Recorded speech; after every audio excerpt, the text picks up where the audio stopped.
happening. And unfortunately, people seem to be getting used to it. Not there, but outside of there. And I'm here to tell you, I'm never going to get used to this. Those people are suffering from a complete lack of civil liberties, a destitute economy, and a nearly non-existent middle class. It used to have a very vibrant middle class. Not anymore. The regime controls all aspects of the culture, communication, even whether the lights are turned off or on throughout the country, just like North Korea.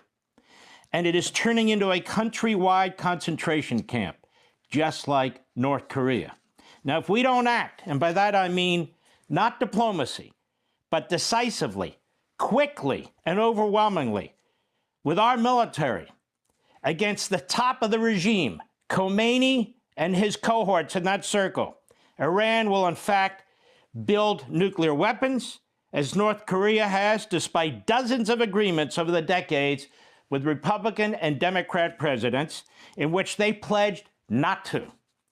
And to be crystal clear, any regime that is willing to slaughter its own people by tens of thousands, as Iran is doing, and they would kill 250,000 if they have to, or 1 million of their people if they have to, they will not hesitate to launch ICBMs with nuclear warheads against our cities.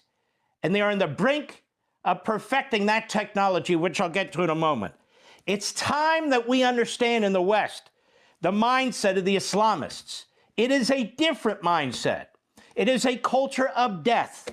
Their intentions, and they repeat them openly, to take us out, to take out the West. That's why they exist, for their own power and to exercise that power and project it to destroy the West. They believe it's Allah's calling.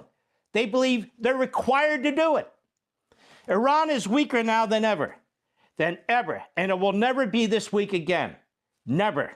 The opportunity to protect our own domestic national security interests, our own cities, our own way of life, to eliminate an enemy that is providing support to dangerous adversaries with imperial intentions, Russia, drones, China, oil, and so forth, and crucially, to stop the mass genocide of the Iranian people, who are a good people, who are an educated people, who are a Western people, who will be our friends and allies, who simply want freedom.